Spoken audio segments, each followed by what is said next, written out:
Hello, welcome to Ken studies CAPFAC 2020 paper 1 GS through MCQ में आज हम quiz number 57 का सॉल्यूशन देखेंगे। इसमें फर्स्ट क्वेश्चन आपका है, perspiration cools the body because, यानी कि जो एक शायद आप लोगों ने मूवी देखा होगा, सौर्य मूवी में ब्रिगेडियर प्रताप यानी कि जो के मेनन वो कहता ना कि ओनली पिट्स स्वेट मैन परस्पायर। तो ये जो वही पर्सपिरेशन है, यानी कि स्वेटिंग ही जिसको आप बोलते हो उसी को पर्सपिरेशन कहते हैं। तो उसमें से ये क्यों, यानी कि पसीना से शरीर ठंडा होता है, क्यों? इसका कारण क्या है? फर्स्ट, ए यानी presence of water on the skin is cooling, no. Evaporation requires latent heat, तो ये इसका करेक्ट आंसर होगा। देखो, आपने जो क्विज नंबर 55 देखा होगा, तो क्विज नंबर 55 में हमने लास्ट जो क्वेश्चन था 20 नंबर शायद, तो उसमें से क्या था कि वो आपका पास ये आपका लेटेंट हीट पे था। तो लेटेंट हीट क्या होता है? उस बॉडी के टेम्परेचर के कारण होता है, जो भी बॉडी है, सब्सटेंस है, मटेरियल है, उसके टेम्परेचर के कारण होता है। तो जब पर्सपिरेशन होता है तो उसमें क्या होता है कि जो लेटेंट हीट इवेपोरेट होता है, तो इवेपोरेट वाटर होता है, तो उसमें से लेटेंट हीट जो है लूज होता है, तो वो ठंडा महसूस होता है। नेक्स्ट है, thermal conductivity of aluminium, copper and stainless steel increases in the order. देखो, स्टेनलेस स्टील का जो कंडक्टिविटी होता है वो सबसे कम होता है, एल्यूमिनियम का आपका ज्यादा होता है और कॉपर का उससे अधिक होता है। In fact thermal conductivity as well as electrical conductivity भी जो होता है इसी ऑर्डर में होता है। तो इस वजह से देखोगे कि इलेक्ट्रिकल वायर के रूप में मेनली आपका यदि कॉपर यूज होता है घरों में वगैरह में, क्योंकि थोड़ा सा कॉस्टली होता है बट उसकी कंडक्टिविटी ज्यादा होती है। तो यहाँ ये थर्मल जो ये कंडक्टिविटी का रहा, बट थर्मल कंडक्टिविटी के लिए भी ये ऑर्डर आपका ये सही है और इलेक्ट्रिकल कंडक्टिविटी के लिए भी ये सही है। नेक्स्ट है, the sun is observe to be reddish when it is near the horizon, that is in the morning and the evening, this is because. तो ये क्या होता है? रेड लाइट जो है लीस्ट स्कैटर्ड होता है बाय एटमॉस्फेयर, तो जो लाल कलर है वो सबसे कम स्कैटर्ड होता है, इस वजह से वो दिखाई देता है आपका कंसंट्रेटेड रेड। और आपका अदरवाइज जो ब्लू लाइट जो है वो अधिक स्कैटर्ड होता है, तो पूरा आकाश जो आपका है वो ब्लू दिखाई देता है। Next, which one of the following was a temple built by the Chola king? तो ये बृहदेश्वरा टेंपल, तंजावुर, इसे राजराजेश्वर टेंपल भी कहते हैं। राजराजेश्वर टेंपल को राजराजन चोला ने बनाया था, तो ये इसका ए हो जाएगा। नेक्स्ट है, which one among the following was the reason of resignation of Indian ministries ministers in all the provinces in the year 1939? तो देखो, ईयर 1939 में क्या हुआ कि सेकेंड वर्ल्ड वार स्टार्ट हो गया, तो ब्रिटिश जो थे, ब्रिटिश, यूएसए, फ्रांस, सॉरी, हाँ या ब्रिटिश, यूएसए, फ्रांस, आपके फिर देखोगे ये रसिया, तो ये सारे के सारे, तब यूएसएसआर हुआ करता था, तो वो एक तरह से सॉरी रसिया हुआ करता था, फिर बाद में यूएसएसआर उस चीज को बना दिया गया। तो उसमें सारे लोग एक साथ थे। अब क्या हुआ कि ब्रिटिशर्स चाहते थे कि इंडिया एक बहुत बड़ा पावर है, कहीं ना कहीं ऑब्वियसली वो ब्रिटिश के अंदर में थे, लेकिन ये यदि पार्टिसिपेट करता है तो हमारा कहीं ना कहीं सैनिक सप्लाई से लेकर के बहुत सारी चीजों में मदद मिलेगा। तो ब्रिटिशर्स ने इंडिया के मर्जी के बिना इसको बल्डवार का पार्टी बना दिया। इसी वजह से देखोगे गांधी जी ने इंडिविजुअल सत्याग्रह फिर स्टार्ट करा था। तो इसमें क्या हो जाएगा? The governors refuse to act as constitutional heads, no. Centre did not provide required financial help, no. The governor general converted Indian administration from federal to unitary one, because no. ये India was declared a party to the second world war without the consent of the provincial governments, तो ये आपका हो जाएगा D. Next है, which one of the following is an example of the force of gravity of the earth acting at A vibrating pendulum Bob? तो देखो, pendulum Bob ये आपका है, तो ये यहां से ये प्रॉपर पाथ में जाएगा, ठीक है ना? तो ये यहां से यहां जाता है और यहां से यहां तक जाता है। तो लेकिन क्या है आपका, ये जो इक्विलिब्रियम है, इक्विलिब्रियम कंडीशन है, वहीं रिस्टोर होता है, तो रिस्टोरिंग फोर्स होगा। नेक्स्ट आपका, which one of the following statements about the refractive index of a material medium with respect to air is correct? तो देखो, एयर की तुलना में, तो एयर का हम मानते हैं 1 है, तो जितने भी मटेरियल हैं वो एयर से वो अधिक डेंसर होंगे। तो एयर से डेंसर जितने भी मटेरियल हैं अदर द एयर, सिर्फ वैक्यूम जो है वो तो वैक्यूम मीडियम एक तरह से नहीं है, वैक्यूम मटेरियल मीडियम नहीं है, लेकिन लाइट जो है वो वैक्यूम में भी ट्रेवल करता है। लेकिन एयर की तुलना में जितने भी हैं, एयर का हम रिफ्रैक्टिव इंडेक्स 1 लेते हैं और एयर की तुलना में सभी का रिफ्रैक्टिव इंडेक्स 1 से अधिक होगा, तो ये इसका डी हो जाएगा। नेक्स्ट है, light rays moves in a straight lines but through an optical fiber they can move in any type of zigzag path because। तो देखो, ये नॉर्मली लाइट जो है इस ये स्ट्रेट लाइन में। लेकिन यदि एक ऑप्टिकल फाइबर हम ये बनाते हैं, तो ऑप्टिकल फाइबर यदि ये रहता है, ये एकदम सॉरी एकदम फाइन ये रहेगा, ठीक है ना?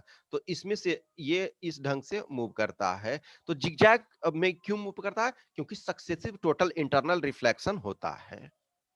नेक्स्ट है, which one of the following is not a mono atomic element. Mono atomic का मतलब होता है सिंगल एटम। देखो जैसे O2 है, N2 है, ये डायटोमिक है या बायोटोमिक है।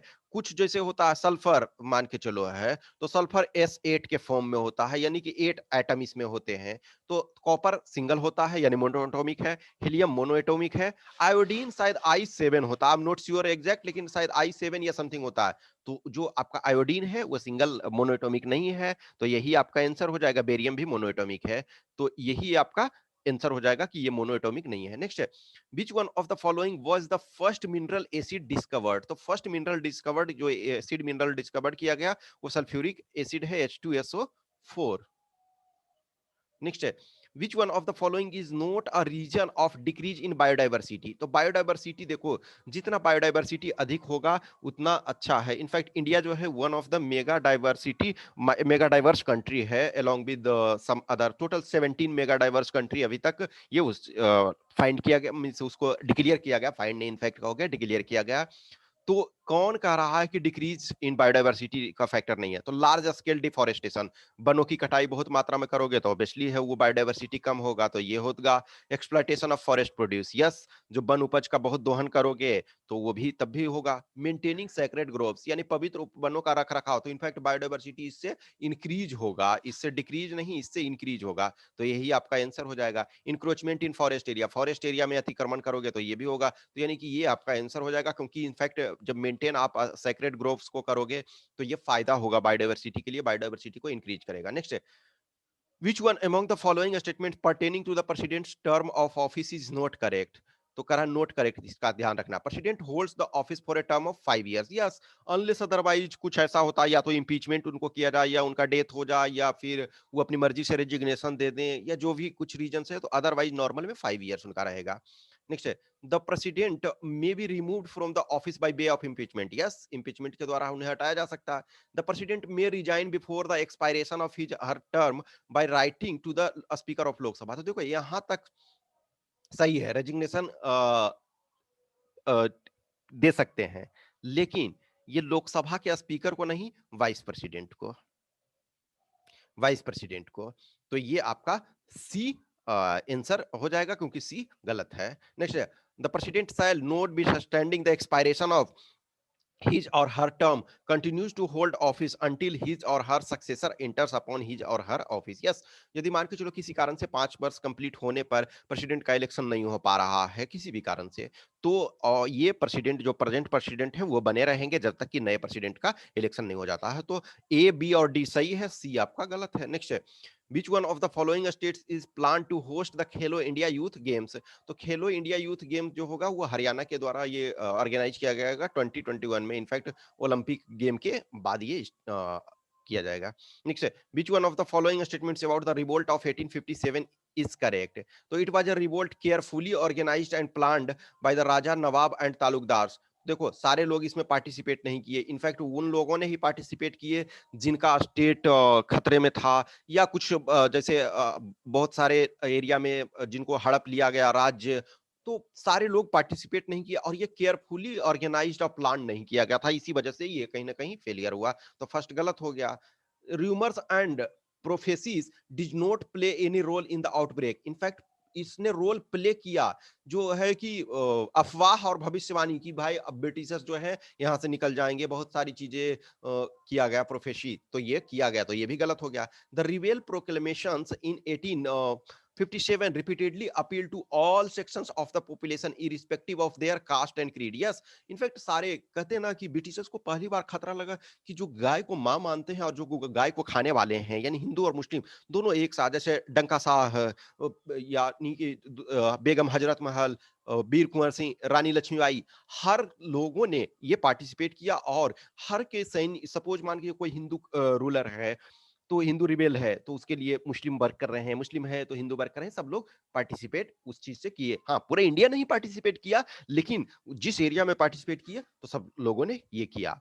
तो इसका आपका जो सी है वो सही है। British succeeded in quickly and easily controlling, no, quickly और इजीली नहीं, इनफैक्ट बहुत जगह बहुत ज्यादा प्रॉब्लम हुआ, तो इसमें सी होगा। Next, legislative power of the parliament includes making law तो on matters not enumerated in the concurrent list and state list। तो देखो, जो मैटर कंकरेंट लिस्ट और स्टेट लिस्ट में नहीं है तो वो क्या हो सकता है, आइदर वो रेसिडुअरी लिस्ट में हो सकता है या यूनियन लिस्ट में, तो वहां सेंट्रल गवर्नमेंट लॉ बना सकती है, तो फर्स्ट सही हो गया। Next, in respect of entries in the state list if two or more state legislatures consider it desirable, yes, दो या दो से अधिक विधानमंडल जो है, राज्य जो चाहते हैं कि इस पर कानून बनाया जाए, तब भी बना सकती है।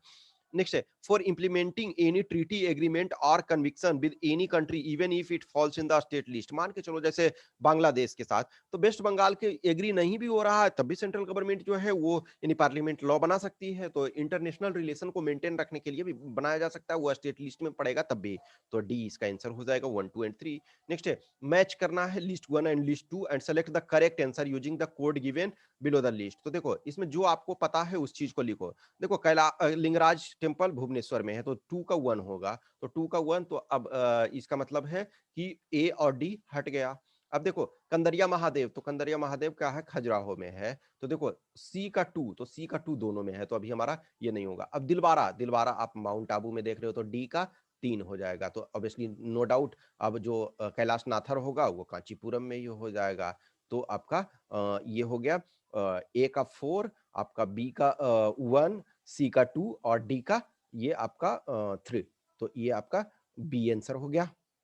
Next, which one of the following represents the correct decreasing order of electron releasing tendency of metal? electron releasing tendency का मतलब है कि सही क्रम को दर्शाता है ये, ठीक है, तो इलेक्ट्रॉन त्यागने के प्रवृत्ति के सही क्रम को, यानी कि घटते हुए सही क्रम में, ठीक है ना, ये इसमें कर लो, घटते हुए सही क्रम में, तो सबसे अधिक इलेक्ट्रॉन रिलीजिंग का टेंडेंसी किसमें होगा, इसमें इसमें आपका जो होगा वो जिंक का, इसी वजह से जिंक प्लेटिंग किया जाता है जंग से रोकने के लिए, क्योंकि जिंक जो है मोर रिएक्टिव है, तो जो रिएक्टिव अधिक है इसका मतलब है वो इलेक्ट्रॉन का रिलीज का या फिर एब्जॉर्ब का, दोनों, तो यहाँ रिलीजिंग कर रहा है तो रिलीज सबसे अधिक ये करेगा, तो जिंक आपका सबसे पहले हो जाएगा, कॉपर फिर एजी, यानी कि आपका ए हो जाएगा। नेक्स्ट है 80 number, which one of the following which of the following are the characteristics of electromagnetic waves? तो they are elastic waves, देखो तो वो इलास्टिक नहीं, इलास्टिक वेव्स नहीं होते हैं। अब फिलहाल देखो जो सही है हमको वो देखेंगे, तो they can move in vacuum, yes, ये वैक्यूम में करता है, जैसे सनलाइट जो है आपका तो वैक्यूम में करता है, तो देखो 2 आपका सिर्फ ये को डी को छोड़ करके सब, तो एटलीस्ट एक हमारा हट गया है।